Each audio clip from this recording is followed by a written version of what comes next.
kwa kutendea kazi maamrisho yake na kujiweka mbali na makatazo yake. Ndugu zangu, hakika Muislamu kuishi maisha ya dunia akishikamana na yale ambayo Allah ameamrisha kwake na kujiweka mbali na yote ambayo Allah tabaraka wa taala ameyakataza, ni miongoni mwa dalili za mja huyu kuwa ni mwema mbele yake Allah tabaraka wa taala.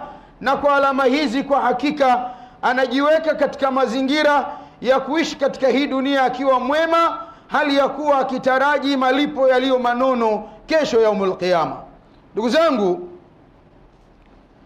leo takriban zimekwisha katika kwetu siku 18 za mwezi mtukufu wa Ramadhani. Hutuba yetu itakuwa ikikumbushia umuhimu wa sala. Ni kwa nini hutuba inakumbushia umuhimu wa sala?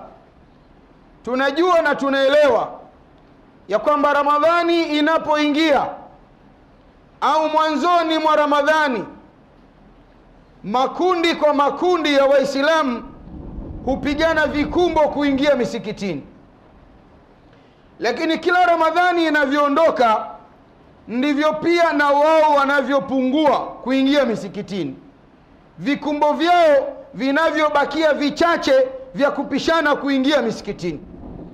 Ramadhani ikiisha, na wao hatimaye kadhalika wamekwisha misikitini. Inawezekana wengi miongoni mwetu Waislamu hatujui nafasi ya sala katika maisha ya Muislamu. Hatujui mafungamano yaliyo kati ya sala na funga ambayo tunaifunga katika mwezi mtukufu wa Ramadhani. Ni ukweli usiopingika, wengi miongoni mwetu tunatambua kwamba mtu anafunga hali ya kuwa akiswali. Ndiyo maana misikiti inajaa. Bali si tu kuwa inajaa, misikiti inakuwa ni midogo, watu ni wengi. Lakini kila Ramadhani masiku yake yanapokatika, na watu pia wanakatika misikitini.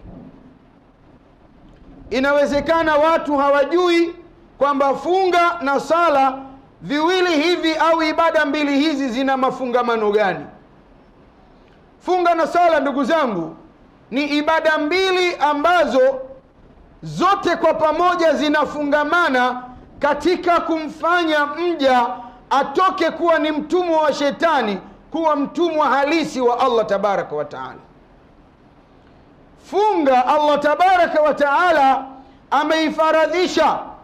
Lengo la kuifaradhisha kwake, pengine inawezekana funga ikaleta uchamungu kwa wale ambao watashikamana nayo. Ya ayyuhalladhina amanu kutiba alaykumus siyamu kama kutiba ala alladhina min qablikum la'allakum tattaqun. Hii ndiyo kazi ya funga, kumfanya mtu kuwa ni mcha Mungu mbele ya Allah tabaraka wa taala. Na mtu akiwa mcha Mungu ataacha kufanya yale ambayo Allah ayachukia na kuyaghadhibikia, bali atadumu katika kufanya yale ambayo Allah ayapenda na kuyafurahikia. Sala kazi yake kubwa, Allah tabaraka wa taala anatuambia inna salata tanha anil fahshai wal munkar. Swala inasababisha kumzuia mtendaji wake na machafu na maovu ya kumuasi Allah tabaraka wa taala. Utaona ibada mbili hizi, mafungamano makubwa ambayo yapo ndani yake ni kumfanya mja awe ni kiumbe bora, ni mja bora mbele ya muumba ambaye ni Allah tabaraka wa taala. Mtihani ambao sisi tunao, tunafahamu umuhimu wa funga. Katika kipindi cha kufunga hatujui umuhimu wa sala katika mazingira ya kudumu na sala. Sasa sala, ndugu zangu, leo tuipitie kwa mujibu wa maneno matukufu ya Allah tabaraka wa taala.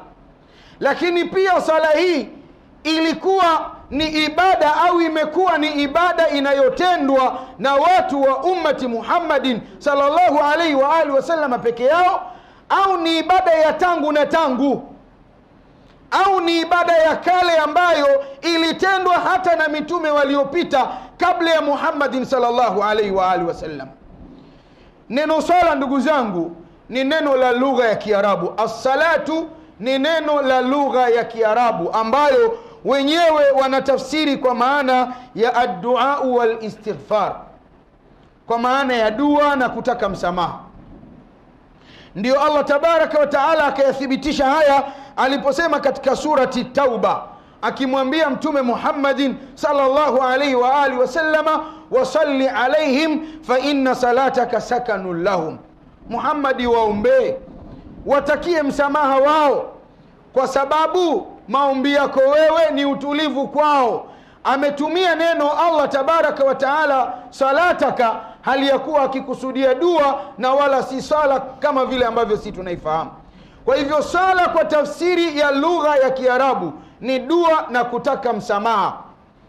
Na ama sala kisharia ndugu zangu ni ibadatun tatadhammanu aqwalan wa af'alan makhsusa, ni ibada yenye kujidhamini na kauli na matendo yaliyo maalum.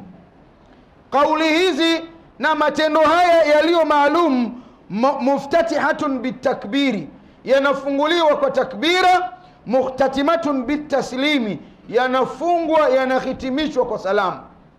Mwanzoni wakati mtu anaanza swali ataanza kwa Allahu akbar, na mwisho mtu anamalizia sala ni assalamu alaikum wa rahmatullahi wa barakatuh. Hii ndiyo sala kisharia, ndivyo ilivyofahamika sala katika mazingira haya, na Mtume Muhammadin sallallahu alaihi wa alihi wasallama